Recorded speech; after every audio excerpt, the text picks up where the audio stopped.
అందరికీ నమస్కారం. ఈరోజు మనం చెప్పుకోబోయే కథ తెలివైన భర్త. కథలోకి వెళ్ళబోయే ముందు మీరు కనుక మన ఛానల్ని ఫస్ట్ టైం చూస్తున్నట్లయితే తప్పకుండా మన ఛానల్ని లైక్ చేయండి, షేర్ చేయండి, సబ్స్క్రైబ్ చేయండి, బెల్ ఐకాన్ క్లిక్ చేసి ఆల్ అనే బటన్ని ప్రెస్ చేయడం మర్చిపోకండి. కథని ఎక్కడ స్కిప్ చేయకుండా వినండి.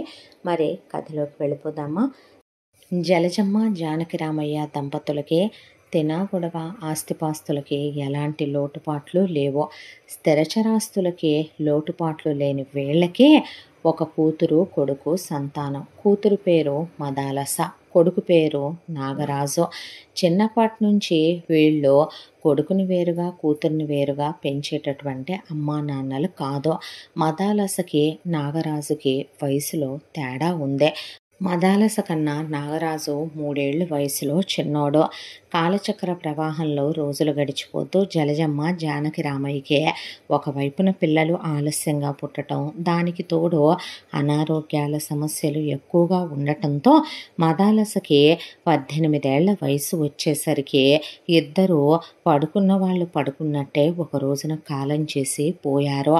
దాంతో మదాలస నోరు అస్సలు మంచిది కాదు. దానికి తోడు అప్పటికే మదాలస కొన్ని ప్రేమ వ్యవహారాలు, ప్రేమాయణాల్లో ఉండటం, అమ్మా నాన్నలు పోయేసరికి అడ్డగోలు తిరుగుళ్ళకి అలవాటవటం, కొన్ని చోట్ల కాలు జారటం, కొన్ని చోట్ల ఆ జారిన కాలుకి సాక్ష్యాలనే మంత్రసానుల్ని పిలిపించి 3 నెలలై 4 నెలలే ఇక కడిగేయటం కూడా జరిగిపోయింది. దాంతో ఎంతైనా కులగోత్రాలు ఉన్నవాళ్ళు. దాంతోపాటు ఇక అమ్మా నాన్నలు పోయారంటే అయిన వాళ్ళు పట్టించుకోలేదు అంటారు. కాబట్టి పల్లెటూళ్ళల్లో చుట్టాలు బంధువులు కలగజేసుకొని దీన్ని ఇలాగే వదిలేస్తే గాలికి పోయేటట్టుంది, ఊడి చివర వేసల కొంపల పక్కన దీనికి ఒక గుడిసె అంచాల్సి వచ్చేటట్టుంది, పాడు దరిద్రం, ఏం ముదరష్టమో, అమ్మా బాబులు ఉన్న నాళ్ళు బాగానే ఉంది, ఆ జలజమ్మకి లేదు ఇలాంటి అలవాటు, ఆ జానకి రామయ్యకి లేదు, దీనికి దాపరమైంది, రేపొద్దున దీన్ని చూసి ఈ పనికి మాలిన నాగరాజు ఎదవ ఎలా తయారవుతాడో ఏమో అని అప్పటికే నాగరాజు 10th క్లాస్కి వచ్చి ఉన్నాడు. ఎంతైనా యథారాజా తథా ప్రజ అంటారు. అక్కే తప్పు చేస్తే లేనిది నేను చేస్తే ఏంటని అడిగితే రేపు ఏం సమాధానం చెప్తాము అని చెప్పి వాళ్ళు వెంటనే వీళ్ళకి కాస్త ఆస్తిపాస్తులు బాగానే ఉన్నాయి కాబట్టి ఓ సంబంధం వెతికారు. ఆ సంబంధంలో అతనికి స్థిరచరాస్తులు బాగా ఉన్నాయి. అతని పేరు చలపతే, నోట్లో నాలుక లేని మనిషి. మదాలస లాంటి గయ్యాళి దాని కింద ఈ చప్పిడి పిండిగాడైతేనే, ఈ సప్పసలివిడిగాడైతేనే సరిపోతాళ్లే అని చెప్పి అప్పటికే చలపతికి ఒక గవర్నమెంట్ ఉద్యోగం కూడా ఉంది. అమ్మ నాన్నలు అక్క చెల్లెళ్ళ మధ్య పుట్టి పెరిగినవాడు చలపతి. ఇక్కడ ఎటు మదాలసకి తల్లి తండ్రి లేర్లే, కుటుంబం లేదు. ఇక భర్తకిచ్చి చేసి పంపిస్తే అక్కడ అత్తగారు మామగారు అమ్మా నాన్నలు అవుతారు. ఆడపడుచులు బావగారు తోడుకోళ్ళు మరుదులు అనే నలుగురు మధ్య ఉంటే కాస్త క్రమశిక్షణగా ఉంటుందని చుట్టాలు చూసి సంబంధం పెళ్లి చేసి పంపించారు.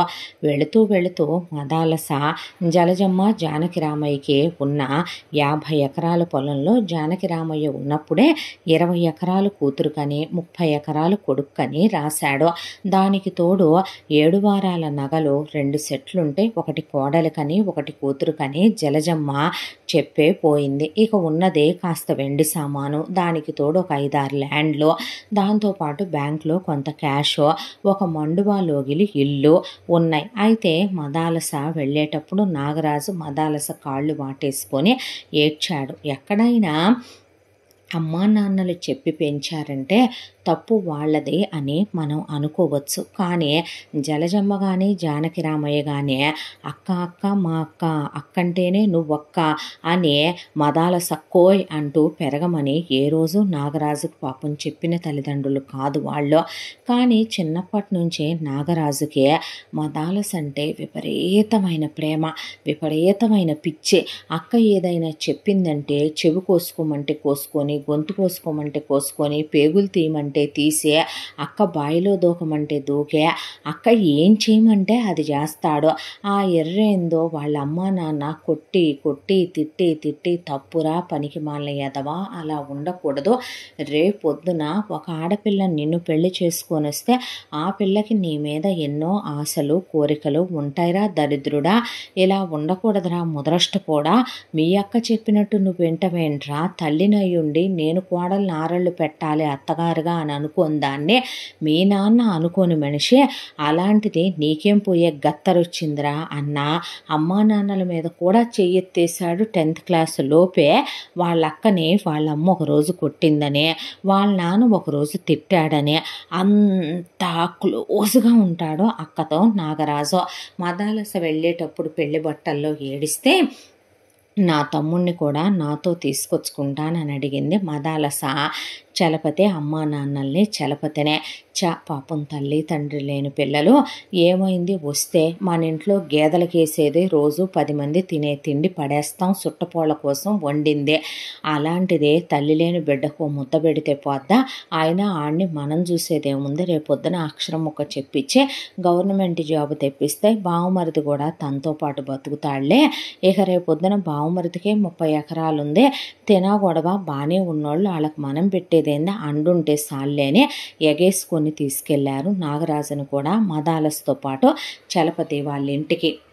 ఆ తర్వాత ముందు మదాలస అత్తమామలతో, చుట్టాలతో, బంధువులతో అందరితో వీధిని పడే బజార్లకెక్కి జుట్లు పీక్కొని నానా రభస రచ్చ చేసే చలపతి వాళ్ళ నాన్న, మంచి వయసులో ఉన్నావు, పెట్టుపెట్టలాడుతున్నావు, నీ అందచందాలు చూస్తే నేను ఆగలేకపోతున్నాను, కోడలంటే వరుసకి నేను మామనేగా గదిలోకి రమ్మన్నాడనే పాటికి పొద్దున్న లేస్తే దైవధ్యానం తప్ప ఏమీ ఎరగని మనిషి ఆయన.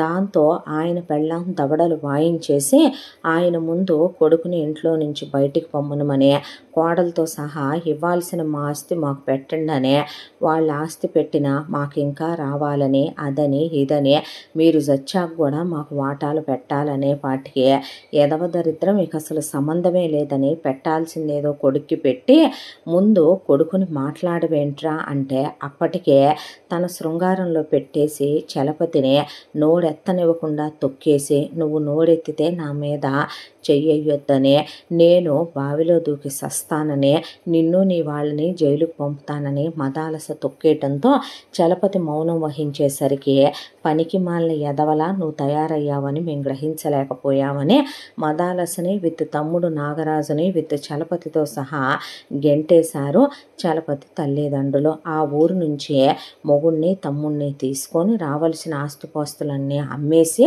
మొగుడు మాటకు వచ్చినాయి.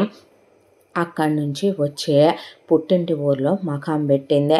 పుట్టింటి ఊర్లో మకాం పెట్టిన తర్వాత ముందు మొగుడి చేత ఉద్యోగం మానిపించేసింది. పడకటింటికి మొగుడిని బానిసం చేసేసింది. పొద్దున లేవంగానే చలపతి అంతా గవర్నమెంట్ ఉద్యోగం చేసేవాడు. ఉద్యోగం మానేసి మరి నాకు పిల్లలు కావాలి, పిల్లలు పుట్టట్లేదు, ఆడంగి వెధవ, సంసారానికి పనికిరాని బృహన్నల సన్నాసి అని ఎక్కడైనా తను వ్రతాలు, నోములు, పూజలు, యజ్ఞాలు, యాగాలు, హోమాలు, ఉపవాసాలు చెయ్యాలి. అవన్నీ చలపతి చేత చేయించేది మదాలస. ఇక తనెక్కడైనా పసరు మందులు, ఇంగ్లీష్ మందులు మింగాలి. తను డాక్టర్ దగ్గర చూపించుకోకుండా చలపతి చేతే మింగించడం మొదలుపెట్టింది మదాలస.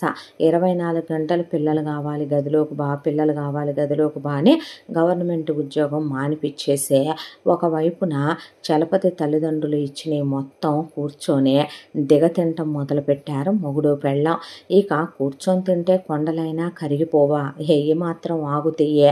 దాంతో ఒకవైపు నుంచి చలపతి ఆస్తి అంతా కూడా మదాలస ఆ ట్రీట్మెంట్లని ఈ ట్రీట్మెంట్లని డాక్టర్ల దగ్గర తిరగటం చలపతిని తీసుకొని ట్రిప్పులకి వెళ్ళి రావటం, లైఫ్ ఎంజాయ్ చేయాలని 25,000 చెప్పులేయటం, 30,000 చెప్పులేయటం, దానికి తోడు లైఫ్ని ఎంజాయ్ చేయటం, ఫారిన్ స్కాచ్లు తెప్పించుకొని మందు కూడా తాగుద్ది మదాలస, స్మోక్ చేస్తుంది కాస్ట్లీ సిగరెట్లు. దాంతో డబ్బులు మొత్తం గుట్టకాయ స్వాహ అయిపోయినాయి. చలపతి ఉదయం లేచిన దగ్గర నుంచి మదాలస తలకి చక్కగా హెయిర్ ప్యాకులు పెట్టుకోవటం, దాంతోపాటు కాళ్ళకి మెనిక్యూరు, పెడిక్యూరు, బాడీ మసాజు, ఆయిలింగ్ అన్నీ చేసి స్నానం చేయించి బాడీని టిప్ టాప్గా ఎప్పటికప్పుడు నెయిల్ పాలిష్లు అవి వేసి గోరింటాకు అసలు ఆరకుండా పెట్టి ఇంట్లో వంట పనులు అవి కూడా తనే దగ్గరుండి నాగరాజు హెల్ప్తో కలిసి 10 రకాలు వండి మదాలసకు తినిపించి మదాలసతో ఇక మిగతా టైం అంతా పడగదిలోనే ఉండాలి. అంతకు మించి చలపతి నోరెత్తాడు మెడ పాతేసుద్దే. ఒక్కసారి హౌస్ హస్బెండ్గా అలవాటైన మగాడికి సోమరిపోతుతనాలు బద్ధకాలు రావటంతో పాటు పెళ్ళాం చెయ్యి తన చెయ్యి కన్నా పై చెయ్యి, పెళ్ళాం నోరు ఊరందరి నోరు మోయించేంత నోరు అన్నప్పుడు కొంతమంది మగాళ్ళు అనుకుంటారు, కానీ ఆల్మోస్ట్ చాలామంది వాళ్ళ బొడ్లో తాళాల గుత్తికి ఒక తాళం చెవే అయిపోతారు. వాళ్ళు నోరెత్తే వీధిన పట్టం కన్నా చలపతి అప్పుడప్పుడు అనుకునేవాడు కొత్తల్లో అమ్మా నాన్నల దగ్గరికి వెళ్ళి రావాలనే. వాళ్ళు పోయినప్పుడు కూడా కబురు పెట్టలేదు చలపతి తోబుట్టిన వాళ్ళు. దాంతో పూర్తిగా బంధాలు బంధుత్వాలు అటువైపున తెగటారిపోయినాయే. ఈ ఇంటి మీద కాక ఆ ఇంటి మీద వాళ్ళనట్టు అయిపోయింది చలపతి బ్రతుకు. ఇక నాగరాజు విషయానికి వస్తే మదాలసకి మొగుడాస్తి కరిగిపోయింది కాబట్టి తమ్ముడు ఆస్తి మీద ఆశ కలిగింది. నాగరాజు చేత చక్కగా ఇంట్లో అంట్లు దోమిచ్చేది, బట్టలు ఉతికిచ్చేది, ఇల్లు ఉడిపిచ్చేది, తడిగుడ్డలు పెట్టించేది, మొత్తం ఇంటి పని వంట పని అన్నీ చేయిస్తూ ఉండేదే. చుట్టుపక్కల వాళ్ళంతా నాగరాజు ఇంటర్ అయిపోయి డిగ్రీకి రావటం, దానికి తోడు నాగరాజుకు కూడా దొంగతనంగా సిగరెట్ల అలవాటు ఉంది, మందు అలవాటు ఉంది. అక్క ముందు చేయడంతే. కాకపోతే ఒకరోజు చూసిన మదాలస దొంగతనంగా ఎందుకురా తమ్ముడు, డైరెక్ట్గానే తాగుదు కానీ ఇది foreign whisky, foreign brandy, foreign scotch అనే మొగుడుకు కూడా తాగబోయించదు, కానీ మొగుడు తాగకూడదు, మొగుడు స్మోక్ చేయకూడదు. తను తమ్ముడు చేత దగ్గర కూర్చోబెట్టుకొని తాగిచ్చే అమ్మాయిలను మాట్లాడి తనే గదిలో పంపి ఒకళ్ళు జాల ఈరోజు 2-3 పంపన అని అడిగితే సిగ్గుపడేవాడు నాగరాజు. తన అక్క తనకు కావలసినవి అన్నీ ఇచ్చి ఒక దేవత నాగరాజు దృష్టిలో. దానికి తోడు అక్క మాటని జవదాటడు. నాగరాజుకి ఎప్పుడైతే 18 ఏళ్ళు దాటి 19వ ఏడు వచ్చేసిందో డిగ్రీలో జాయిన్ అయ్యాడో నాగరాజు పేరు మీద ఉన్న యావదాస్తే ఉండే ఇల్లు, దాంతోపాటు ల్యాండ్లు, 30 ఎకరాల పొలం, 7 వారాల నగలు, వాడి పేరు మీద ఉన్నటువంటి వెండి మొత్తం అంతా మదాలస పేరు మీదకి బ్యాంకులో ఉన్న క్యాష్తో సహా మారిపోయినాయి. ఆ తర్వాత ఊళ్ళో వాళ్ళకి ఈ విషయం తెలిసి దుమ్మెత్తిపోస్తున్నారని అక్కడి నుంచి పద్దాక సిటీకి పిల్లల కోసం ట్రీట్మెంట్లకు తిరగాల్సి వస్తుందని మదాలస ఇక్కడి నుంచి సిటీకి సంసారాన్ని మార్చింది. సిటీకి సంసారాన్ని మార్చేసి ఇక్కడ ఇల్లమ్మిన డబ్బులతో అక్కడ ఒక ఇల్లు వెలిగించింది. అక్కడ ఒక ఇల్లు వెలిగించి సొంత ఇల్లు అంటూ ఒకటి ఆడవాలి. ఎందుకంటే అద్దెళ్లలో వీళ్ళు చేసే పనులకి డిస్టర్బెన్స్గా ఉంటుంది వీళ్ళకి, కాబట్టి ఇల్లు కొనుక్కొని వెళ్ళిపోయారు. ఆ తర్వాత మదాలస ఇక తమ్ముడికి డిగ్రీ అయిపోగానే నాగరాజుకి ఓ చిన్న ప్రైవేట్ ఉద్యోగం వస్తే చాలే తమ్ముడు, ఇప్పుడు మళ్ళీ నువ్వు గవర్నమెంట్ ఉద్యోగాలు అయ్యి రాస్తే అలిసిపోతావురా అనే నాగరాజు ఉద్యోగానికి వెళ్ళొస్తే జీతం బాగానే వచ్చేది. డిగ్రీ అయినా కూడాను మంచి ప్రైవేట్ కంపెనీలో రావటం వల్ల ఆ వచ్చే జీతం కూడా అక్క చేతిలోనే పెడితే ఎన్ని ఖర్చులు నాన్న చూస్తున్నావుగా అంటే నీ ఇష్టం అక్కయ్య అనే అక్క కాళ్ళు ఎత్తటం, తల్లో పేలు చుట్టడం, తెల్లెంట్రుకలు పీకటం, ఇంట్లో వంట చేసేటప్పుడు బావకి హెల్ప్ చేయటం నాగరాజుకి ఎంతో ఇష్టం. వాళ్ళ అక్కకి ఏదైనా పనులు చేసి పెట్టడం అంటే. పెళ్ళాల దగ్గరకు వచ్చేపాటికి చాలామంది మగాళ్ళకి పాపం ఇంట్లో వంటగది ఎక్కడ ఉంటుందో తెలీదు. పెళ్ళానికి ఒంట్లో బాగోక మంచం మీద పడిపోతే కాసిన వేడినీళ్ళు కాగబెట్టి గొంతులో బిళ్ళేయటం చేత కాదు, పాపం అంత ఆమ్లెట్ వేసుకోవటం రాదు, కాఫీ టీ కలుపుకోవటం రాదు, కానీ ఇష్టమైన వాళ్ళ కోసం అంటే మాత్రం ఏ ఎడ్డి షేకిరి చేయటానికైనా కూడా ఎవరికైనా ఏ బాడీ పార్ట్లైనా వంగుతాయి అన్నట్టు నాగరాజు చలపతి పోటాపోటీలు పడి చేసేవాళ్ళు ఇంట్లో పనులు. ఈలోపు తమ్ముడు అమ్మాయిలతో తిరగటం ఎక్కువైపోయిందే. వీడికి ఏదైనా పోయే రోగం పుట్టొచ్చు. అదిగాక రేపొద్దున ఇంకో విషయం ఆలోచిస్తే వీడికి ఈ వజాన వేసలకు అలవాటు అవుతుంటే నేనాడి నుంచి డబ్బులు పెట్టను, ఫ్రీగా ఇంట్లో పెళ్ళా ఉంటే అదేదో దాంతోనే పోతాడు కదా అనే దాంతో పెళ్ళిళ్ళ పేరైని పిలిపించి అమ్మాయి చూడటానికి అందంగా ఉండాలి, వాళ్ళ అమ్మ నాన్న నోరెత్తకూడదు, కట్న కానుకలు బంగారం పెట్టాలి, కాస్త చదువుకుందయ్యి ఉండాలి, అలాగే మొగుడిని సుఖపెట్టగలిగింది అయి ఉండాలి, తగ్గని మెత్తక అయి ఉండాలి వాళ్ళ ఫ్యామిలీ అని చెప్పి మొత్తానికి సంబంధం చూడమందే మదాలస పెళ్ళిళ్ళ పేరైని. అసలు మదాలస తన హిస్టరీ మొత్తం చెప్పకుండా కొత్త నటన కొత్త అబద్ధాలతో వెళ్ళింది పెళ్లి చూపులకి. పెళ్లి కూతురు వాళ్ళ ఇంటికి. అమ్మాయి పేరు సుగుణ. వాళ్ళ అమ్మ నాన్నలు రైతు ఆయన. దాంతో వాళ్ళ పిల్లకి 10 ఎకరాల పొలం ఇస్తామని, దాంతోపాటు ఓ 15 లక్షల క్యాష్ ఇస్తామని నాగరాజు గవర్నమెంట్ ఉద్యోగం అని అబద్ధం చెప్పింది మదాలస. దాంతో అల్లుడికి ఒక కారు ఇస్తామని, పిల్లకి ఒక 50 తులాల బంగారం పెడతామని, ఎంగేజ్మెంట్ పెళ్ళి గ్రాండ్గా చేస్తామని చెప్పారు. చెప్పేసరికి వాళ్ళు ఎంక్వైరీ చేసుకున్న మదాలస ఇప్పుడు సిటీలో సంసారం వెలిగించింది కాబట్టి ఆ చుట్టుపక్కల వాళ్ళు కొత్తగా కొనుక్కొని వచ్చారండి. మాకేమీ తెలీదు. ఆయనైతే ఉద్యోగానికి వెళతాడు. ఏం ఉద్యోగమో మాకు తెలియదంటే మేనేజ్ చేసేసారు. ఉద్యోగం ఎక్కడ అంటే జస్ట్ ఒక ఆఫీసుని చూపించి ఇదే నేను చేసే ఆఫీస్ అని చెప్తే పల్లెటూరు వాళ్ళు అమాయకంలో ఉండేవాళ్ళు నమ్ముతారుగా, అది కామనేగా, నమ్మేశారు వాళ్ళు. దాంతో సుగుణ పేరు మీద పెట్టే పొలం డబ్బులు మీ అల్లుడిని అవమానించడం కాదా, మీ అమ్మాయి పేరు మీద పెడితే అని నాగరాజు పేరు మీద పెట్టించి పెళ్లి జరిపించింది. నాగరాజు చెవులతో వినలేకుండా, నోటితో అనలేకుండా సుగుణని ఒక వేశ్యనైనా ఒక మగాడు అలా టార్చర్ చేసి, నిజం చెప్పాలంటే అలా ఫిజికల్గా హింసించడేమో అన్నంత ఘోరంగా ఆవిడ్ని సెక్సువల్ హెరాస్మెంట్ చేసేవాడు. ప్రతిరోజు అరుపులు, కేకలు, గొడవలు. నోరు ముయ్యవే అని మదాలస ఒకవైపున నాగరాజు బాగా చేసుకునేవాడు సుగుణ మీద. ఇక తాగటం, ఆమె మీద పట్టం. భయపడిపోయింది ఒక క్షణం పాటు ఆమె మనసు ఈ కొంపలో ఉండాలంటేనే. కాకపోతే అమాయకత్వం. పెళ్ళయ్యి మొగుడు ముట్టుకున్నాక నువ్వు పతివ్రతవా, ఇప్పుడు మీ పుట్టింటికి వెళ్తే నీకు నీ పుట్టింటోళ్ళు అండకాగినంత మాత్రాన ఇప్పుడు నువ్వు రెండో మొగుడిని చేసుకుంటావా, అది ఇది అని ఆమె చేత ఇంటి పని చేయించటం, వంట పని చేయించటం, ఆమెకి కడుపులు వస్తే కడుపుల మీద కడుపులు, కడుపుల మీద కడుపులు తీసుకెళ్ళి తీయించుకురావటం. నేనేదైనా వాడుకుంటాను వదిన అంటే వద్దంటాం. ఈలోపు ఇక IVF దగ్గర నుంచి అన్నీ ట్రై చేసి ఏది వర్కౌట్ అవ్వట్లేదని తన బాయ్ ఫ్రెండ్స్ లిస్టు మరీ ఓపెన్ చేసింది మదాలస. ఓపెన్ చేసి తనకి పుట్టింటి దగ్గర ఉన్నప్పుడు ఓల్డ్ పాత ఖాతాలు ఉండాలి కొన్ని, వాళ్ళకి చిటికలో ప్రెగ్నెన్సీలు వచ్చినాయి తనకే. వాళ్ళకి ఉత్తరాలు రాసి మరీ హోటల్ రూములకి పిలిపించే, వాళ్ళతో ఎలాగో తిప్పలు పడే ఒకటి తర్వాత ఒకటి ప్రెగ్నెన్సీలు తెచ్చుకొని మొదటి కాన్పులో ఒక కూతురు పుట్టింది, సుభాష్ని అని పేరు పెట్టుకుంది. రెండో కాన్పులో ఒక కొడుకు పుట్టాడు, గుణకర్ అని పేరు పెట్టింది. ఆ తర్వాత కాన్పులో ఇంకో కొడుకు పుట్టాడు, ఉపేంద్ర అని పేరు పెట్టింది. ఆ తర్వాత మరొక కూతురు పుట్టింది, మాండవి అని పేరు పెట్టింది. ఆ తర్వాత లాస్ట్కి ఇంకో కొడుకు పుట్టాడు, రవీంద్ర అని పేరు పెట్టింది. ఇలా 5గురిని కనేసింది మదాలస. కన్న తర్వాత ఇక ఆ 5 సార్లు మదాలస కడుపుతో ఉన్నప్పుడు మదాలస వాంతుల దగ్గర నుంచి ఎత్తిపోయటం సుగుణ బాధ్యత. మదాలసకి చెప్పకూడదు కానీ స్నానాలు చేయించడం దగ్గర నుంచి పురుళ్ళు పోయటం దాకా పుట్టిన పిల్లలకి ఉచ్చం నీచం అనేది మర్చిపోయి ఒకవైపున ఇక వాళ్ళకి ముడ్లు మూతులు కడగటం అన్నీ సుగుణ బాధ్యతే. మదాలసకి వండి పెట్టడం, మేపటం సుగుణ బాధ్యతే. పుట్టిన పిల్లల్ని నిద్రాహారాలు లేకుండా పాలు పట్టి పెంచటం సుగుణ బాధ్యతే. ఈ ఎంత దాంట్లో సుగుణ మనిషి నలిగిపోయిందే. ఇక సుగుణ ఎక్కడ ఎదురు తిరుగుద్దో, సుగుణ ఎక్కడ రెచ్చిపోద్దో, సుగుణ పుట్టింటి వాళ్ళకి ఈ విషయం తెలిస్తే ఎక్కడ తిరగబడతారో అని ముందే ఎటు సుగుణ కట్నం నాగరాజు పేరు మీద పెట్టారు కాబట్టి ఆ మెల్లిగా ఆ సుగుణ కట్నం డబ్బుల్ని తమ్ముడిని ఇమ్మనగానే తీసుకోక్కయ్యా అని మదాలసకి ఇచ్చేయటం, సుగుణ నగలన్నీ మదాలస కాజేయటం అయిపోయింది.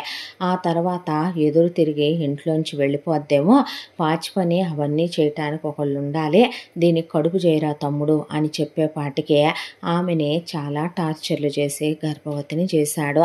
ఆ తర్వాత ఆమెకి 10 నెలల తర్వాత ఒక పాప పుట్టింది. పిల్ల పేరు ఊర్మిళ అని పెట్టుకున్నారు. ఆ తర్వాత కానీ సుగుణ మేల్కోలేదు. నాగరాజు ఉంపుడు గత్తెల వెంట తిరగటం, నాగరాజు వ్యసనాలు, ఒకవైపున మదాలస కొట్టడం, చలపతి నోరు మూసుకొని ఉండటం, వాళ్ళ పిల్లల పెంపకం ఆవిడ చేయటం, అంతా దాంట్లో దేనికి విసుక్కొని సుగుణకే విరక్తి రావటం మొదలైంది. తన పుట్టింటి వాళ్ళు పెట్టిన ఆస్తే తన పిల్లలకు అదన్నా మిగులుస్తాడేమో మొగుడంటే అది కూడా ఊడ్చి అక్కకివ్వటం, గవర్నమెంట్ ఉద్యోగం అనే అబద్ధం చెప్పటం. ఆ తర్వాత ఇక మిగిలినటువంటి తన అత్తగారు పెట్టిన ఆస్తంతా ఆడపడుచుకు దోచిపెట్టేయటం, కారణం లేకుండా ఎంత చాకిరైనా చెయ్యొచ్చు, పిల్లలనైనా పెంచొచ్చు. కానీ ఆవిడని పడేసి చచ్చేటట్టు కొట్టడం, హింసలు పెట్టడం, నరకాలు పెట్టడం తట్టుకోలేని ఆవిడ పుట్టింటి వాళ్ళకు ఉత్తరం రాసిందే, మీరు వస్తే నేను ప్రాణాలతో ఉంటాను, లేదంటే చచ్చిపోతాను. ఎన్నాళ్ళుగా నేను కడుపు చించుకుంటే కాళ్ళ మీద పడుద్దనే, పుట్టింటి వాళ్ళకి అత్తింటి విషయాలు చెప్పకూడదని మీరు అన్నారనే, అన్నలకి పెళ్ళిళ్ళు అవ్వలేదనే, పైగా చెల్లెళ్ళ పెళ్ళిళ్ళ బాధ్యతలు మీ మీద ఉన్నాయనే, నా బతుకు నిప్పుల్లో పడిపోయిందంటే మీరు దిగుల్లో కూరుకుపోతారని నేను మీకు చెప్పలేకపోయాను. కానీ వాళ్ళు నేను ఒక బిడ్డకి తల్లి అయ్యాను, ఏమీ మిగల్లేదు, వీళ్ళన్నీ అబద్ధాలు చెప్పారు, ఇలా మీరు మోసపోయి వీడికిచ్చి చేసి నా గొంతు కూశారని ఆవిడ మొత్తం రాసేసింది ఒక ఉత్తరం ముక్కలో. దాంతో వాళ్ళందరూ కలిసి సైన్యం బలగం వచ్చారు. వచ్చి మదాలసను పడేసి తుక్కు కింద ఉతికి వదిలిపెట్టారు. చలపతిని తుక్కు ర్యాక్ కొట్టి వదిలిపెట్టారు. నాగరాజుని గుడ్డలోడ తీసుకొట్టారు. దాంతో సుగుణ, నేనిక్కడ ఉండను, వేరు కాపురం పెట్టాల్సిందే, ఉద్యోగం ట్రాన్స్ఫర్ పెట్టించుకోవాల్సిందే, ఈ కొంపలో ఉంటే ఇది నన్ను చంపేసేటట్టుంది అనేసరికి, ఇంకొకసారి మా పిల్ల ఒంటి మీద చెయ్యేసావంటే పోలీస్ స్టేషన్లో నిన్ను నీ తమ్ముణ్ణి పెట్టి తుక్కురా కొట్టిస్తాం, ఎందుకు పెట్టవరా వేరు కాపురం, ఎదవన్నది ఎదవా అని నాగరాజు పనిచేసే చోట మాట్లాడి వాళ్ళు ట్రాన్స్ఫర్ పారేయించి, వాళ్ళు ముందు పెట్టరా ఏరు కాపురం అని చెప్పి, వాళ్ళు మదాలస ఇహ తప్పదు కాబట్టి తమ్ముణ్ణి వెళ్ళరా, ఇప్పటికే నీ వల్ల అక్కకైన అవమానాలు చాలు తమ్ముడు, ఇన్నాళ్ళకి నిన్ను నన్ను దూరం చేయటానికనే ఈ రాక్షసుని నీకిచ్చి చేసిన పాపిష్టి దాన్నమ్మా నేను అని తమ్ముణ్ణి వాటేసుకొని దొంగేడుపు ఏడిసి పోలీస్ కేసులు అన్నారని లోపల దడలు పుట్టి మొత్తానికి నాగరాజు చేత ఒక 4 ఏళ్ళు అవతల కాపురం పెట్టించిందే. పెట్టిన తర్వాత ఏమంటా ఆవిడ వెళ్ళి అక్కడ కాపురం పెట్టిందో కానీ నాగరాజు ఆవిడ్ని పడేసి రోజు కొడితే గొడవ అనే దాంతో కనపడకుండా సెక్షువల్ హెరాస్మెంట్ చేయటం, ఎవరికీ చెప్పుకోలేదు కాబట్టి ఆవిడ్ని పడగదిలో టార్చర్లు పెట్టడం, ఈ ఇంట్లో పొద్దున్న లేచిన దగ్గర నుంచి రాత్రి వరకు చెవులతో వినలేనటువంటి బూతు మాటలు, నోటితో చెప్పలేనటువంటి బూతు మాటలు, మా అక్క నుంచి నన్ను దూరం చేశావే, నువ్వు అలాంటి దానివని ఇలాంటి దానివని, నీకు మొగుడు జాళ్ళని ఒక మగాడు జాళ్ళని, అసలు ఆ పిల్లని ఎవడికి కన్నావని, ఆ పిల్లని పట్టుకొని చండాలమైన బూతులు, పెళ్ళాన్ని పట్టుకొని చండాలమైన బూతులు, జీతం డబ్బులు ఇప్పుడు కూడా అక్కకే ఇచ్చి రావటం, ఆవిడకి రూపాయి ఇవ్వకపోవటం, ఎలా పోషిస్తావో నువ్వే పోషించుకోవే ఇల్లు, ఎవరిని పిలిపించుకుంటావో నీ పుట్టింటోళ్ళే పోషిస్తారో అంటే, పాపం ఆవిడకి అవతల అన్నలున్నారు, వదినలున్నారు, పుట్టింటి మీద పడి దోచుకు తినే ఆడపడుచు కాదావిడ, పెట్టాల్సినవి పెట్టేసి ఈ నికృష్టుడే మొత్తం తగలెట్టేశాడు. దాంతో ఆవిడ చేసేదేమీ లేక కుట్టు మిషన్ నమ్ముకొని ట్యూషన్లు చెప్పడం మొదలుపెట్టింది. ప్రతి క్షణ నరకాన్ని చూస్తూ ఆవిడ ఒకవైపున కుట్టు మిషన్ కుట్టుకుంటూ ఇంటి పని వంట పని తనే చేసుకుంటూ 2 గదుల ఇంటికి ఇంటద్ద ఆమె కట్టాలి, కరెంటు బిల్లు ఆమె, బియ్యం దగ్గర నుంచి ఉప్పు పప్పు సరుకులు ఆవిడే, ఇంటి చుట్టుపక్కల కాస్త జాగా ఉంటే 4 కూరగాయల మొక్కలేసుకొని ఇంట్లోకి వండుకొని తినటం, నీసు వండలేదని నాగరాజుకు ఇక ఆవిడ్ని నానా బూతులు మాట్లాడి తిట్టడం, ఆవిడ కళ్ళెదురుగానే ఉంపుడు గత్తెల్ని తీసుకొని ఇక ఆవిడ కళ్ళెదురుగానే వాటిని ఇంటికి తీసుకురావటం, అబ్బో ఇక తర్వాత ఆవిడ నన్ను ముట్టుకోవద్దు అనేసిందని చెప్పి అక్కడి నుంచి ఇంకో కొత్త టార్చర్ మొదలుపెట్టారు ఆవిడనే. మదాలస పేరుకు వేరు కాపురం పెట్టించింది కానీ నెలలో సరిగ్గా 20 రోజులు నాగరాజు ఇంటికి వచ్చేదే. వచ్చి తెగ ఏడిసి, అమ్మా నాన్నలు దూరం చేయలేకపోయారు, మీ బావ దూరం చేయలేకపోయాడు, నీ పెళ్ళాం ఎలాగైతేమి నిన్ను నన్ను దూరం చేసేసిందిగా తమ్ముడు అని చెప్పి మొత్తానికి ఇక్కడికి వచ్చి కూర్చొని నాగరాజుకి పేకాట ఆడినప్పుడు అయ్యి చేసినప్పుడు పై డబ్బులు వస్తాయి. దాంతోపాటు నాగరాజు కొన్ని తప్పుడు పనులు లుచ్చా పనులు చేసి పనిచేసే ఫ్యాక్టరీలో అయ్యి ఇయ్యి అని చెప్పి హార్డ్వేర్ సెక్షన్లో చేస్తాడు కాబట్టి అక్కడ ఉండేవి కొన్ని తెలియకుండా ఓనర్లకి అమ్మేసి డబ్బులు తెస్తాడు. అవన్నీ పెట్టి పిండొంట్లు వండించుకోవటం, పచ్చళ్ళు పట్టించుకోవటం, సుగుణనే కనపడకుండా చండాలమైన బూతు మాటలు మాట్లాడటం, మదాలస కొడితే ఊరుకోమన్నారని దెబ్బలు కనపడతాయని కనపడకుండా ఆమెను కొరకటం, గిల్లేయటం, ఆమె కళ్ళల్లో కారం కొట్టడం, కొట్టడం, ఆమెని నరకం పెట్టడం, ఇక ఎవరికి చెప్పుకొని మాత్రం చేయగలిగిందే ఉందే. అంతా చిత్రహింసలు అనుభవించే ఆమె జీవితంలో ఒక చల్లని ప్రశాంతత ఉందంటే పిల్ల ఊర్మిళ. పిల్ల తల్లిని తండ్రిలా చేయటం, చిన్నప్పటి నుంచి తండ్రి భయపెట్టడం, మేనత్త భయపెట్టడంతో ధైర్యశాలి కాదు ఊర్మిళ. తగని మెతక వాళ్ళ అమ్మలాగానే గట్టిగా మాట్లాడలేదు. పిల్లకి 4 అక్షరం ముక్కలు చెప్పించుకుందామనేది సుగుణ తాపత్రయం. ఇక ఇలా రోజులు గడిచిపోతూ ఉండగా కాలచక్ర ప్రవాహంలో నెలలు సంవత్సరాలు గడిచిపోతూ ఒకవైపున మదాలస ఏమైనా పోనీ నాగరాజు చేత జలజమ్మ జానకి రామయ్య పెట్టిన ఆస్తి పెట్టించుకొని అది బాగుపడి చచ్చిందా అంటే, సుగుణ ఆస్తి తినే అది బాగుపడి చచ్చిందా అంటే అది లేదు. దాని పిల్లలు పెరిగి పెద్దవాళ్ళయ్యారు. అంతా దాంట్లో కూడా ఇక లాటరీ టికెట్లు కొనటం, గుర్ర పందాలు ఆడటం, ఆ తర్వాత బెట్టింగుల మీద డబ్బులు పెట్టడం, మొత్తం ఆస్తి అంతా హోనం చేసి పెట్టింది. చేసి పెట్టిన తర్వాత ఇక అప్పులు చేసుకొని తినటం మొదలుపెట్టారు. నాగరాజు దోచిపెడతాడు కాబట్టి ఇటు నుంచి ఇక అలా సంసారం గడిచిపోతూ బెట్టింగులు వేసుకుంటూ ఒక్కో రోజు వచ్చిన రోజు వస్తాయి, రాని రోజు రాదు. ఏదైనా ఇల్లు అయితే ఇదే జరపాలనే దాంతో 5గురు పిల్లలు మెదలకుండా ఊరుకొని అంతా దాంట్లో కూడా మదాలస మళ్ళీ ఒక కుటిలమైన ఆలోచించింది. అదేంటంటే సుగుణ మీద తన పగ తీరలేదు. సుగుణని తను తొక్కేయలేకపోయింది. సుగుణ మీద తను కక్ష సాధించిన ఆ కక్ష తను నెరవేర్చలేకపోయింది. సుగుణ ఊపిరి, సుగుని ప్రాణం ఎవరో పిల్ల ఊర్మిళ. కాబట్టి పిల్లని తన కొడుక్కిచ్చి చేసుకుంటే కనుక ఎలా లేదన్నా దానికి కూడా డిగ్రీ చెప్పించింది సుగుణ. డిగ్రీతోనే పిల్లకి కాస్త ఒక 50,000 రూపాయలు ఉద్యోగం వచ్చిందే.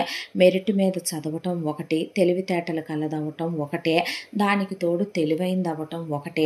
ఇవన్నీ ఆలోచించేసరికి ఇదేదో బాగుంది, దీన్ని చేసుకుంటే అట్టా జీతం డబ్బులు 4 వస్తాయి, దాంతోపాటు దానమ్మ కళ్ళెదురుగానే దీన్ని చిత్రహింసలు పెట్టి దానమ్మని పని మనిషిగా తొక్కేసి దాన్ని తెచ్చి ఇక్కడ మిషన్ గుట్టించి దాంతో కూడా ఇక్కడ ట్యూషన్లు చెప్పించి ఎలాగోలా ఇల్లు జరపొచ్చు అనే ఆలోచించింది. అంతా దాంట్లో తన కూతుళ్ళు సుభాషిణిని, తన కూతురు మాండవిని విచ్చలవిడితనంగా పెంచి వదిలేసింది ఊరి మీదకి మదాలస. ఇక వర్జినిటీల గురించి మాట్లాడాలంటే మన వల్ల కాదులే కానీ ఆ రోజుల్లో నాకు తెలియక కడుపులు కాళ్ళు తెచ్చుకున్నాను. ఈ రోజుల్లో అలాంటివి రాకుండా మీకు నచ్చినోడితో మీ ఇష్టం వచ్చినట్టు సుఖపడండి, కింద మీద పెట్టి ఏదో ఒకటి చేసే కోటీశ్వరులకు ఇచ్చి మిమ్మల్ని పెళ్ళిళ్ళు చేస్తాను, లేదంటే మీరే ఎవడో ఒకడికి గ్యాల వేసి చేసుకోండి అని చెప్పింది కూతుళ్ళిద్దరికీ. తన పెద్ద కొడుకు గుణకరికిచ్చి చెయ్యాలన్నదే ఆలోచన మదాలసకే ఊర్మిళని. అయితే గుణకరు ఇంటర్ తర్వాత అసలు చదువు అవ్వలేదు. పైగా ఊర్మిళ కన్నా వయసులో చాలా పెద్దోడు గుణకర్. అదే కాక గుణకర్ ప్రతిరోజు కూడా ఒక చోట బిల్డింగుల దగ్గర పనికి వెళ్ళేవాడు. అక్కడ ఇటుకరాళ్ళు అవి ఇవి మోసే లావణ్య అనే ఒక డైలీ కూలీ అమ్మాయిని చూసి ఇక ఆ అమ్మాయి మీద మనసు పడి పెళ్లికి ముందే ఆ అమ్మాయితో ఫిజికల్ అయిపోయే, దాంతో ఇక వాళ్ళోళ్ళు వచ్చి ఇంటి మీద పడేసరికి ఆ లావణ్య మెళ్ళలో గుణకర్ తాళి కట్టక తప్పలేదు. అంతా దాంట్లో మదాలస పెద్ద కోడల్ని యాక్సెప్ట్ చేయటానికి కులం కాకపోయినా కారణం ఏంటంటే వీళ్ళతో పాటు మంచి క్రైమ్ పార్ట్నర్ పెద్ద కోడలు. బయటికి వెళ్ళి ఎందుకు బతకాలి అని పెద్ద కొడుకు అనేసరికి పెద్ద కోడలు ఇంట్లోనే సెటిల్ అయిపోయిందే. సెటిల్ అయిపోయి ఇల్లు కదలకుండా అసలు అంతకుముందు ఆ ఇటుకలన్నా మోసేది అది. ఇక్కడికి వచ్చిన తర్వాత పెద్దింటి కోడల్ని కులంగల్లోళ్ళ కోడల్ని అని చెప్పి వెళ్ళటం మానేసింది. గుణకర్ వెళ్ళొస్తాడు. వెళ్ళొచ్చి ఏదో కూలి పనుకో నాలి పనుకో తను చదివిన ఇంటర్మీడియట్కి నెలకు 10,000 వస్తాయి. ఆ వచ్చే 10,000లో 3 పెళ్ళం జలసాలు ఆటికి ఇటుకి ఖర్చులకు పోను ఓ 4,000 మదాలస చేతిలో పెట్టి వాటికే వాళ్ళిద్దరిని పోషించాలి మదాలస. కొడుకుని కోడల్ని ఏమనుకోదు. ఇక రెండో వాడు ఉపేంద్ర విషయానికి వస్తే ఉపేంద్ర ఇంజనీరింగ్ వరకు మెరిట్ మీద చిన్నప్పటి నుంచి చాలా బాగా చదువుతాడు. దాంతోనే చిన్నప్పటి నుంచి 10th క్లాస్ వరకు హైయెస్ట్ మార్కులతో చదువుకొని ఇంటర్ కూడా ఏమీ ఫీజులు మదాలస కట్టిందేమీ కాదు, పార్ట్ టైములు చేసుకుంటూ చిన్నప్పటి నుంచి 10th క్లాస్ వరకు గవర్నమెంట్ స్కూల్లో చదువుకొని అక్కడి నుంచి తనే ఇంగ్లీష్ నేర్చుకొని టైప్ నేర్చుకొని ఆ తర్వాత కంప్యూటర్లో నేర్చుకుంటూ పార్ట్ టైం చేసుకుంటూ మెడికల్ షాపుల్లో ఇంటర్ మంచి కాలేజీలో చదువుకొని మెరిట్ మీద ఇంజనీరింగ్లో చేరి చదువుకొని ఆ తర్వాత ఆ అబ్బాయికి ఒక 50,000 రూపాయలు ఉద్యోగం వచ్చింది. ఆ 50,000 రూపాయల్లో ఆ అబ్బాయి ఖర్చులకి ఓ 10,000 ఉంచుకొని 40,000 మదాలసకి ఇచ్చేయాలి. ఇక చిన్నోడు రవీంద్ర ఇంకా చదువులో ఉన్నాడు. వాడు నిజం చెప్పాలంటే చదువు మీద ఆకర్షణ తక్కువ, ఫోన్ మీద, పబ్జీల మీద, వీడియో గేముల మీద, అమ్మాయిల మీద డైరెక్ట్గా ఇంటికే తెచ్చుకుంటాడు. వాడు అమ్మాయిల్ని డాబా మీదకే వాడు ఇష్టం వచ్చినట్టు వాడు కులుకుతాడు. అసలు ఏమీ మాట్లాడదు మదాలస. ఇక కూతుళ్ళిద్దరూ విచ్చలవిడిగా తిరుగుతూ ఉంటారు. ఏం మాట్లాడదో. పెద్ద కొడుకు పెద్ద కోళ్ళు కలిసి వాళ్ళు ఇష్టం వచ్చినట్టుంటారు. ఏం మాట్లాడదో. అసలు రెండో వాడు ఉపేంద్రదే వాడిదో లోకం. అసలు పట్టించుకోదు. ఇక మొగుడు తను ఎప్పుడు చూసినా కూడా మొగుడు తనకి గోల్డ్ తీస్తానో గోల్డ్ ట్రిమ్మింగ్ చేస్తానో అలా కూర్చొని ఉంటాడు. ఇలా రోజులు గడిచిపోతూ పెద్ద కొడుక్కి చేసుకుందామంటే అవ్వలేదు. తన రెండో కొడుకు ఉపేంద్రకైతే వయసు కూడా సరిపోద్ది. తమ్ముడు, నీ కూతుర్ని నా ఇంటి కోడల్ని చెయ్యవు అని అడిగింది. నువ్వు అడగటం నేను చెయ్యకపోవటమా అక్క అని చెప్పి నాగరాజు ఊర్మిళని ఉపేంద్రకిచ్చి పెళ్లి చేద్దాం అనుకున్నాడు. అయితే ఈలోపు ఊర్మిళ ఒక చోట జాబ్ చేస్తుంటే ఆ జాబ్ చేసే చోట అంతా ఉమెన్ ఎంపవర్మెంట్ డెవలప్ అవ్వాలని చెప్పి ఒక గార్మెంట్ ఫ్యాక్టరీలో ఈ అమ్మాయి పనిచేసేదే. ఈ అమ్మాయి మంచితనం నిజాయితీ చూసే అసలు ఒక చిన్న సూపర్వైజర్గా చేరిన ఊర్మిళని 6 నెలలు తిరగకుండానే ఆవిడ పిఏగా పెట్టుకొని ఈ అమ్మాయికి టాలెంట్ తెలివితేటలు ఎక్కువ, కంప్యూటర్ వర్క్ అది కూడా బాగా చేస్తుంది. దాంతో ఈ అమ్మాయి మంచితనంతో ఆ ఓనర్ గారు 50,000 రూపాయల జీతం, అందుకే డిగ్రీకి ఈ పిల్లకి ఇవ్వటం. అయితే ఈ అమ్మాయిని నమ్మి తాళాలే ఇచ్చిన ఈ అమ్మాయిని నమ్మి ఆవిడ బాధ్యతలే అప్పచెప్పిన ఓ 10 లక్షలు ఇచ్చి బ్యాంకులో వేసిరమ్మన్నా 10 పైసలు కూడా ముట్టుకోదు ఊర్మిళ. నిజాయితీ ఉన్న మనుషులకే ₹1 జీతం ఎక్కువ ఇచ్చైనా పెట్టుకునే రోజులు ఇవే. దాంతో ఆవిడకి ఊర్మిళ అంటే ప్రత్యేకమైనటువంటి అభిమానం కూడాను. ఇక వాళ్ళ ఫ్యాక్టరీ యానివర్సరీ వచ్చింది. ఫ్యాక్టరీ యానివర్సరీకి గెస్టుల్ని పిలుస్తారు కాబట్టి ఊర్మిళ పనిచేసే గార్మెంట్ ఫ్యాక్టరీ ఓనర్ గారు ఓ భార్యాభర్తల్ని, బాగా ధనవంతుల్ని, పెద్ద కులస్తుల్ని, బాగా పేరు ప్రఖ్యాతులు ఉన్న వాళ్ళని, కమల రాఘవరావు అనే దంపతుల్ని ఆవిడ ఆహ్వానించింది. అయితే ఇక్కడ ఉండేదందరూ ఆడపిల్లలే కాబట్టి వాళ్ళంతా రకరకాల స్పీచ్లు ప్రిపేర్ అయ్యే, అలాగే వాళ్ళంతా నృత్యంలో, సంగీతంలో ఎవరో ఒకళ్ళకి ఏదో ఒక టాలెంట్ ఉంటుంది కాబట్టి ప్యారడీ చేయటం, మిమిక్రీ చేయటం అవన్నీ చేసి ప్రదర్శిస్తున్నారు సరదాగా స్టేజ్ మీద. అయితే ఊర్మిళ చిన్నప్పటి నుంచే సంగీతం నేర్చుకుంది. అంతా దాంట్లో డాన్స్ కూడా నేర్చుకుంది. తనకున్న 10 రూపాయల్లోనే ₹1 కట్టి మరీ ఇక సుగుణ పిల్లకి ఆ పక్కనే డ్యాన్స్ టీచర్ గారు ఉంటే ఆవిడ దగ్గరికి పంపి భరతనాట్యం, ఆ ఎదురుగా సంగీతం టీచర్ గారు ఉంటే ఆవిడకి బట్టలు కుట్టిపెట్టి అలా కాస్త సంగీతం నేర్పించింది. వీణది వాయించడం కూడా వచ్చు పిల్లకి.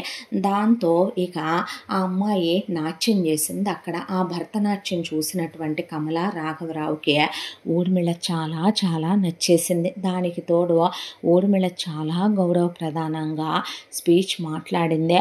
ఆ అమ్మాయి గురించి ఓనర్ గారిని పర్సనల్గా అడిగారు కమల రాఘవరావు.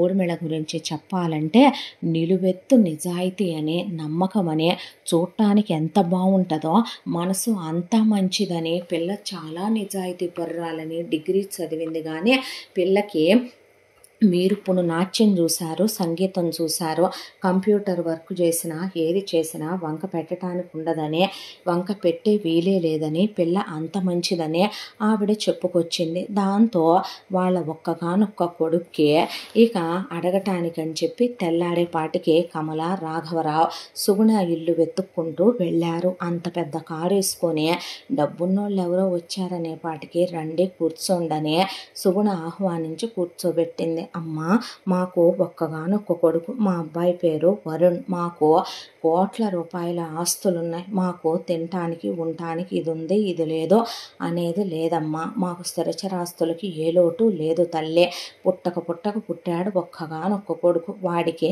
మంచి కులంలో పిల్లనిచ్చి చెయ్యాలని, గుణవంతురాలైన పిల్లనిచ్చి చెయ్యాలని, చక్కగా జ్ఞానవంతురాలు, చదువు తెలివితేటలు సంస్కారం ఉన్న పిల్లనిచ్చి చెయ్యాలని అనుకుంటున్నామమ్మా. మీ బిడ్డను చూడగానే మాకెంతో నచ్చిందే, నువ్వు తప్పుగా అనుకోనంటే మీ బిడ్డని మా ఇంటి కోడలుగా పంపుతావా తల్లే అని అబ్బాయి ఫోటో చూపించారు వాళ్ళు. సుగుణకి చాలా నచ్చాడు అబ్బాయి. దానికి తోడు మా అబ్బాయికి చెడు అలవాట్లు ఏమీ లేవమ్మా, MBA వరకు చదువుకున్నాడు. మా అబ్బాయే మా వ్యాపారాలే చూసుకుంటున్నాడు ప్రస్తుతానికి కూడాను. మొన్న మధ్యనే మా వాడిది 2 ఏళ్ల క్రితం చదువు పూర్తయిందే. అమ్మాయి కన్నా వయసులో కూడా పెద్దోడేమీ కాదు. దానికి తోడు చూడటానికి బాగుంటాడు. చాలా ఇంట్రోవర్ట్, సెన్సిటివ్ పర్సన్, గట్టిగా మాట్లాడలేడు, నలుగురిలో అంత త్వరగా కలవలేడు. అమ్మాయి అయితే గనక చక్కగా ఒబ్బిడిగా సంసారం నెట్టుకుపోద్దని మీ పిల్లని చూడగానే మాకు చాలా నచ్చి నిన్ను అడగటానికి వచ్చాము తల్లి అన్నారు వాళ్ళు. అనేసరికి నేను కాస్త ఆలోచించుకొని చెప్పేదండి అంది సుగుణ. అలాగేనమ్మా అని వాళ్ళ ఫోన్ నెంబరు అడ్రస్సు ఇచ్చి వెళ్ళారు వాళ్ళు. ఈలోగా సుగుణ ఇక ఆలోచిస్తూ ఉండగానే నాగరాజు మదాలస 2వ కొడుకు ఉపేంద్రకు ఊర్మిళని అడిగిందని పెళ్లి ఏర్పాట్లు చేయబోతున్నాననే పాటికి ఒళ్ళు మండిపోయిన సుగుణ తన పుట్టింటి వాళ్ళకి కబురు పెట్టిందే. నువ్వెవడవరా నా కూతురికి పెళ్లి చేయటానికి అని నాగరాజుకి ఎదురు తిరిగిందే. వాళ్ళ పుట్టింటోళ్ళు అండకాగారు ఆవిడకి తోడుగా. ఆ తర్వాత వచ్చిన కమలా రాఘవరావు వాళ్ళ సంబంధం గురించి చెప్పింది సుగుణ. వీల్లేదన్నాడు. నేను ఒప్పుకోనన్నాడు. ఒప్పుకోపోతే మానేయరా, ఒకరోజు ఏమైనా నువ్వు మమ్మల్ని పోషించావా, ఒకరోజు ఏమైనా నువ్వు మా మంచి చెడులు చూసావా, ఒకరోజు ఏమైనా మా బాధను నువ్వు ఆలకించావా, ఈ రోజుకి కుటుంబాన్ని నువ్వు పోషిస్తున్నావా, నువ్వెవడవరా మాట్లాడటానికే అనేసింది సుగుణ. అని ఎదురు తిరిగి వాళ్ళ పుట్టింటి వాళ్ళు ఎంక్వైరీ చేశారు వీళ్ళ గురించి. చాలా మంచోళ్ళని, మంచి సంబంధం అని తెలియటంతో ఆవిడ ఆనందానికి పట్టపగ్గాలు లేవు. దాంతో ఏది ఏమైనా 600 అయినా 100 126 అయినా సరే మదాలస ఇంటికి మాత్రం తన కూతుర్ని కోడలుగా పంపకూడదు. పంపితే ఆ పిల్లని బ్రతకనివ్వదు. ఆవిడ అసలు ఒకప్పటి నుంచి అనుకున్నదే అదే. పిల్లని చదివించిందే అందుకో. ఎవరో ఒకళ్ళకి ఇచ్చి చెయ్యాలి, లేదంటే గనక పిల్లని దూరంగా ఎక్కడికైనా పంపించేసి పిల్లతో పాటు తను వెళ్ళిపోవాలి అనుకుందే. ఎవరో ఒకళ్ళని ప్రేమించి పెళ్లి చేసుకోవే అంటేనేమో ఊర్మిళకి ఆ ప్రేమలు గేమలు అంటే భయం. దాంతో ఎవరిని ప్రేమించలేదు ఆ పిల్ల. ఆవిడ ఒక వైపున భయపడుతూ ఉండగానే మొగుడి సంబంధం తెచ్చేలోపు దేవుడు తమ ఎందును ఉండే కదా అంత గొప్ప సంబంధం తెచ్చాడని ఇక ఒకవైపున మొగుడు చిందులు తొక్కుతున్నా, ఆడపడుచు శాపనార్థాలు పెట్టినా ఇవేవి పట్టించుకోకుండా వరుణ్ను వాళ్ళని పెళ్లి చూపులకి రమ్మనమన్నారు. వస్తే వరుణ్ పెద్దగా ఏం మాట్లాడలేదు. నీ పేరేంటి అని అడిగాడు. ఆ తర్వాత ఏం చదువుకున్నావు అన్నాడు. ఏదో ఒక 4-5 మాటలు, ఊర్మిళ ఒక 4-5 మాటలు, ఒకళ్ళకొకళ్ళు నచ్చారు. ఆ తర్వాత వాళ్ళే ఎంగేజ్మెంట్ ఖర్చులు పెట్టుకొని, నగలు పెట్టుకొని, ఆ తర్వాత గ్రాండ్గా పెళ్లి ఏర్పాట్లు చేసుకొని ఊర్మిళ అప్పగింతలైపోయి సంతోషంగా అత్తారింటికి వెళ్ళిపోయింది మొగుడుతో. సుగుణ మనసు ప్రశాంతపడిందే. తన జీవితంలో ఏ నరకమైతే అనుభవించిందో నిజం చెప్పాలంటే ఆడపడుచు కింద ఆవిడ అమ్మో ఒక క్షుద్రశక్తులు కూడా పెట్టవేమో అంత హింసలు పడింది ఆవిడ. ఆ నరకాలు తన బిడ్డ పడకుండా ఒడ్డునేసుకున్నాను బిడ్డననే ఆవిడ మనసు ఆనందంతో పులకించిపోయిందే. ఆ తర్వాత ఊర్మిళ కాపురానికి వెళ్ళాక శోభనం ఏర్పాట్లు చేశారు. శోభనం ఏర్పాట్లు చేసిన తర్వాత గదిలోకి వెళ్ళిందే. వరుణ్ చాలా ఇంట్రోవర్ట్ అని అత్తామామలు చెప్తే తను విని ఉన్నదే. తనకి పెళ్లి చూపులైన తర్వాత భర్తతో మాట్లాడాలనిపించినా అతను ఆమెతో ఎప్పుడూ మాట్లాడలేదు పెళ్లిదాకా. ఎంగేజ్మెంట్ అయ్యాక కూడా అనుకుంది మాట్లాడదామని, అసలు అతను మాట్లాడిందే లేదు. పెళ్లిలోనూ మాట్లాడలా, పెళ్ళయ్యాక సత్యనారాయణ వ్రతం రిసెప్షన్లో మాట్లాడలా, మెహందీ హల్దీ సంగీతం బ్యాచులర్ పార్టీ ఇక నలుగు స్నానాలు వేటిల్లోనూ మాట్లాడలేదు. దాంతో ఫస్ట్ నైట్ రోజునైనా మాట్లాడదాం అనుకుంటే గదిలోకి వెళ్ళిన ఊర్మిళని అసలు వరుణ్ వరుణ్ ముట్టుకోలేదు. వెళ్ళి పడుకో అన్నాడు.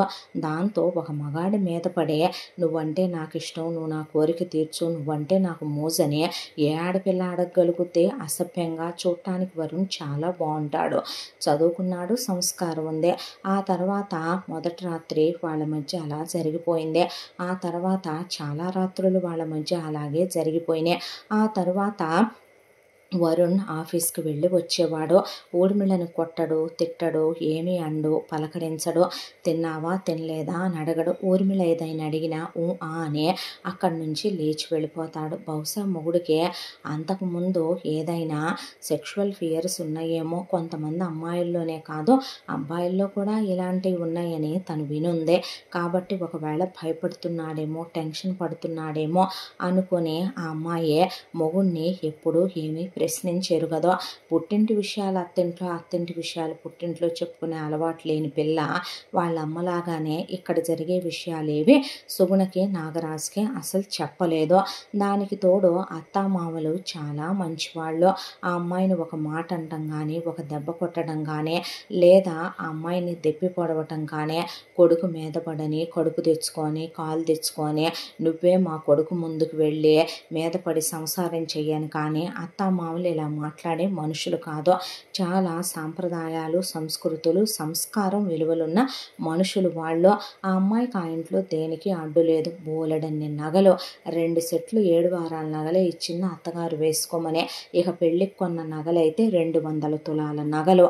అవి కాకుండా తాత ముత్తాతల కాలం నుంచి వస్తున్నాయని ఒక 500 తులాల నగలు అక్కడ పెట్టి ఏదోనమ్మా జమీందారులు ఒకప్పుడు వీళ్ళ పెద్దలు, దాంతో వాళ్ళు మాకు ఇచ్చినాయి మేము మీకు ఇచ్చామని ఆవిడకి అసలు గర్వం ఉండదు, అహంకారం ఉండదు. అత్తగారికి మామగారు చాలా ఆప్యాయంగా పలకరిస్తాడు. భర్త ఏమి అండో.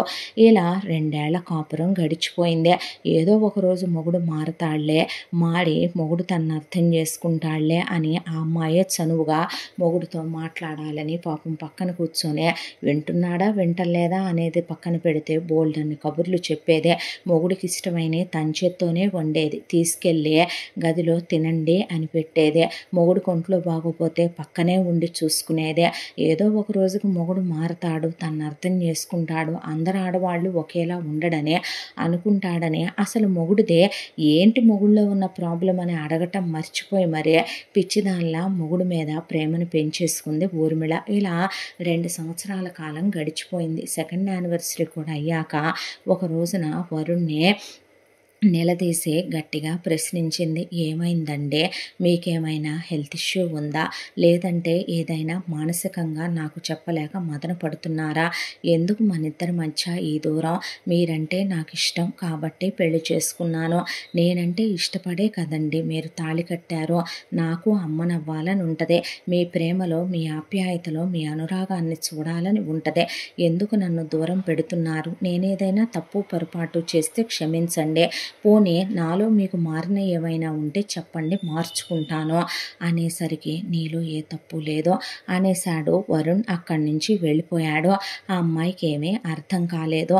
ఎందుకు అలా ఉంటున్నాడు, ఏం జరిగింది అసలు? ఆ తర్వాత ఒక 5-6 సార్లు ప్రశ్నించింది. ఇక ఒకసారి అయితే నిలదీసి అడిగింది. ఏంటండి ప్రాబ్లం, చెప్పరేంటి? ఏం జరిగింది? నాలో తప్పుందా? నాలో ఏదైనా ప్రాబ్లం ఉందా? నేనేదైనా తప్పు చేశానా? నాలో లోపం ఉందా? ఎందుకు మీరు నన్ను దూరం పెడుతున్నారో? మీరు పెళ్లి చూపుల్లో పోనీ నేనంటే ఇష్టం లేకపోతే అప్పుడే చెప్పుండాల్సింది కదా. మన పెళ్ళైన తర్వాత నేను చేసే వంట నచ్చట్లేదా? మీకు చేసే సేవ నచ్చట్లేదా? మీ పనులు నచ్చట్లేదా? పోనీ నేను మీకు దగ్గర అవటం నచ్చట్లేదా? కబుర్లాడటం నచ్చట్లేదా? మీకు నేనేం తక్కువ చేస్తున్నానండి? ఎందుకు నన్ను దూరం పెడుతున్నారో? ఎందుకు మీ మనసులో నాకు స్థానాన్ని ఇవ్వట్లేదు? ఎందుకు నన్ను తాకట్లేదు?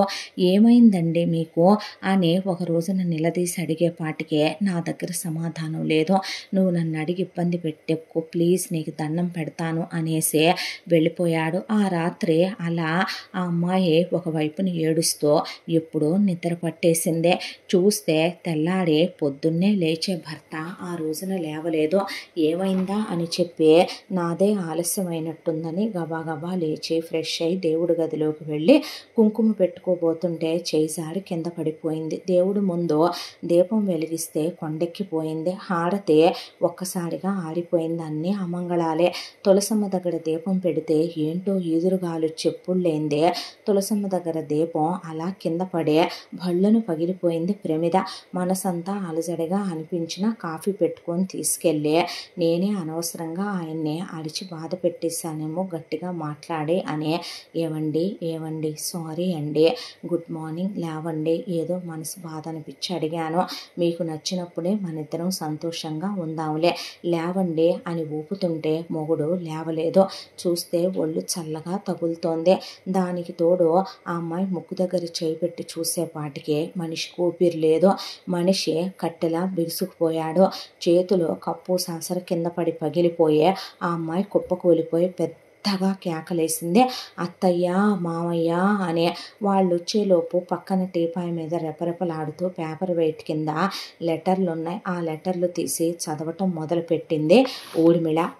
కోటి ఆశలతో భర్తే సర్వస్వమని, భర్తే ప్రాణమని, భర్తే లోకమని పెళ్లి చేసుకుని మొగుడు కోసం వచ్చిన ఇల్లాలు తను.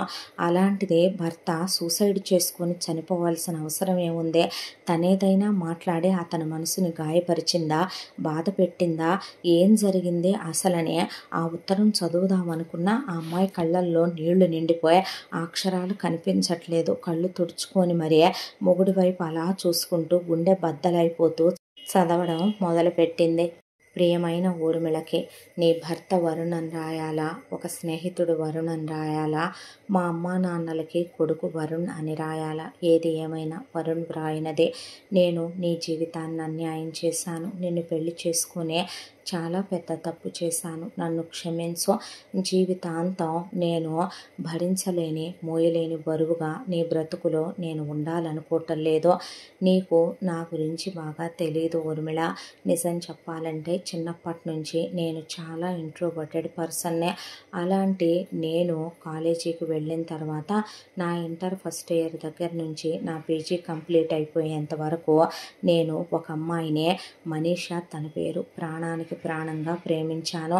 తనే సర్వస్వం అనుకున్నాను. తనే లోకం అనుకున్నాను. పెళ్ళి ఒక్కటే జరగలేదు తప్ప తనతో లివ్ ఇన్ రిలేషన్షిప్లో ఉన్నాను. ఫిజికల్గా కూడా కొన్ని వేల సార్లు ఇద్దరం క్లోజ్ అయ్యాము. మా ఇద్దరి మధ్య ఎలాంటి ఎడబాటు లేదో. ఆ తర్వాత పెళ్లి చేసుకుందాం అనే టైంకి వాళ్ళమ్మ నాన్నలకి నేను నచ్చలేదు. దానికి కారణం నేను వాళ్ళ ఫ్యామిలీలో కలవలేనని, నేను ఇంట్రోవర్టెడ్ పర్సన్ అని. దానికి తోడు వాళ్ళు నన్ను ఇల్లరికం రమ్మనమన్నారు. మా అమ్మ నాన్నలకి నేను ఒక్కడే కొడుకునే. దానికి తోడు వాళ్ళకి అప్పటికే మనీషా కోసం అబ్రాడ్ మ్యాచ్ వాళ్ళ బావనే ఎప్పటి నుంచో వాళ్ళు సిద్ధం చేసి ఉంచుకున్నారు. వాళ్ళ బావ వాళ్ళ ఫ్యామిలీలో కలిసిపోతాడు. అది ఒకటో కారణం అబ్రాడ్ మ్యాచ్. రెండో కారణం మనీషాని ఎప్పటి నుంచో ప్రేమిస్తున్నాడు. మనీషా వాళ్ళ నాన్న మాటిచ్చాడు అనే దాంతో నాకన్నా వాళ్ళ నాన్న ఇచ్చిన మాటే ముఖ్యమని మనీషా నన్ను వదిలేసే వాళ్ళ బావని పెళ్లి చేసుకొని జస్ట్ సారీతో మా ప్రేమని తుడిచేసే తను నా జీవితంలోంచి వెళ్ళిపోయింది. పెళ్లి చేసుకుంది, అబ్రాడ్ వెళ్ళింది, సెటిల్ అయిపోయింది. అక్కడ 3 పిల్లల్ని కూడా కన్నదే. ఆ తర్వాత నేను మాత్రం తన జ్ఞాపకాలను మర్చిపోలేకపోయాను. ఆ బ్రేకప్లో పిచ్చోళ్ళ తయారయ్యాను. తాగుడికి, డ్రగ్స్కి, సిగరెట్లకి బానిసయ్యాను. అమ్మా నాన్నలు కూడా దాన్ని అసలు మేము కోడలుగా ఎలా యాక్సెప్ట్ చేస్తాం, మనమేంటి, మన ఫ్యామిలీ హిస్టరీ ఏంటి, పెళ్ళికి ముందే ఒక మగాడితో కాలు జారటం, లివ్ ఇన్ రిలేషన్షిప్పుల్లో ఉండటం, ప్రేమాయణాన్ని నడపటం, ప్రేమించిన వాడిని కాదని ఇంకొకరిని చేసుకొని వెళ్ళటం, అసలు ఆ కులంగాందాన్ని మేమేలా కోళ్ళగా ఒప్పుకుంటాం అనుకున్నావురా? నువ్వెలా ప్రేమించావు? ఒక్కగానొక్క కొడుకు అయితే నువ్వు, నిన్ను వాళ్ళు అమెరికా రమ్మంటం ఏంటి, ఇల్లరికాలు రమ్మంటం ఏంటి అనే అమ్మా నాన్నలు కూడా తన మీద ఆసక్తి చూపించలేదు. ఆ తర్వాత నన్ను రీహాబిలిటేషన్ సెంటర్లకి చెప్పి డాక్టర్లను పిలిచి కౌన్సిలింగ్ ఇప్పించి వాళ్ళు నాలో ఉన్న నేను అలవాటు చేసుకున్న వ్యసనాలను అయితే మాన్పించగలిగారు. కానీ నా మనసులో ఉన్న మనీషా జ్ఞాపకాలని వాళ్ళు తుడిచేయలేకపోయారు. ఆ తర్వాత నేను నార్మల్ అవ్వాలని పనిలో పడ్డాను. ఆఫీస్కి వెళ్ళటం మొదలుపెట్టాను. కానీ తన జ్ఞాపకాలు నన్ను ప్రతి క్షణం నరకం పెడుతూనే ఉన్నాయి. ఒక మనిషిని మనం ప్రేమించడం అంటే ఏంటో తెలుసా ఊర్మిళ? ఆ మనిషి మన నుండి దూరం అయిపోయిన తర్వాత వాళ్ళు చనిపోతే మనం ఎంత బాధపడతామో నాకు తెలియదు, కానీ వాళ్ళతో గడిపిన ఆ ప్రతి మధుర క్షణం మన బ్రతికుండగానే శవాల్ని చేసేస్తుంది, చంపేస్తుంది. దాంతో నేను మూవ్ ఆన్ అవ్వలేకపోయాను. ఈలోపు అమ్మా నాన్నలకి నువ్వు తారసపడటం, నువ్వు నచ్చటం, పెళ్ళైతే నేను మారుతాననే, పెళ్ళైన తర్వాత ఎదురుగా అందమైన భార్య, గుణవంతురాలైన భార్య, మంచి అమ్మాయి కనిపిస్తే నేను ఖచ్చితంగా నాలో మార్పు వస్తుందని, మాడిపోయి మామూలైపోతానని అమ్మా నాన్న చాలా ఆశపడ్డారు. వాళ్ళకి నీ కులం నచ్చింది, గుణం నచ్చింది, మంచితనం నచ్చింది, చదువు, అందం, సంస్కారం అన్నీ నచ్చాయి. నిజంగా వాళ్ళకి నచ్చాయని కాదు, నువ్వు దేవతవి, చాలా గొప్పదానివి, చాలా మంచిదానివి. ఆ విషయం నువ్వు నా జీవితంలోకి రాక మునిపే నేను తెలుసుకున్నాను. వచ్చాక ఇంకా ఇంకా తెలుసుకున్నాను. ఆ తరువాత అమ్మా నాన్నలకి నువ్వు నచ్చావని వాళ్ళు నన్ను పెళ్లి చేసుకోమన్నప్పుడు కూడా నేను వద్దనే చెప్పాను, మూవ్ ఆన్ అవ్వలేనన్నాను. అంత మంచి అమ్మాయి నీ లైఫ్లో ఉంటే నువ్వు మారుతావని నన్ను బలవంతంగా ఒప్పించారు. నేను చేసింది చాలా పెద్ద క్షమించరాని తప్పు. నీకు పెళ్లి చూపుల్లోనే నేను ఆ విషయం చెప్పుండాలి, చెప్పలేకపోయాను, ధైర్యం సరిపోలేదు. అమ్మా నాన్నలు చనిపోతానన్నారనే ఆ మాట చెప్పడానికి నాకు ధైర్యం చాలలేదు. తర్వాత మన ఎంగేజ్మెంట్లోనూ చెప్పలేకపోయాను, పెళ్ళైపోయింది. అలాగని మనసులో తనని పెట్టుకొని తనతో కొన్ని వేల రాత్రులు పొద్దున సాయంత్రం తేడా లేకుండా గడిపిన ఈ శరీరంతో నిన్ను తాకే మడిలపరచాలనుకోలేదు, అపవిత్రపరచాలనుకోలేదు. తన జ్ఞాపకాలని నా మనసులో నుంచి తుడిచేయలేని నేను నీతో కలిసిన శారీరకంగా మన శరీరాలు మాత్రమే కలుస్తాయి. నా మనసుని నీకు ఇవ్వలేను. నేను మూవ్ ఆన్ అవ్వాలి ఎలాగైనా అనే ప్రయత్నించాలనుకున్నాను. నేను నీ ఒంటి మీద చెయ్యేయాలనుకున్న ప్రతి క్షణం నీలో నాకు తనే కనపడేదే. అంటే నేను తనని తలుచుకుంటూ నీతో కాపురం చేయాలి, అది చాలా నీచం. అందువల్ల మనకి పిల్లలు పుడతారేమో కానీ మన శరీరాలు కలుస్తాయేమో కానీ మనసులు కలవు. నిజంగా నువ్వు నా నుండి ప్రేమను ఆశించే ఒక మంచి అమ్మాయివే. వచ్చిన తర్వాత నిన్ను చూస్తే గుండె బద్దలైపోయేదే. తప్పు చేశానని ప్రతి క్షణం నాకు ఇదో కొత్త శిక్ష అయిపోయింది, నరకం అయిపోయింది.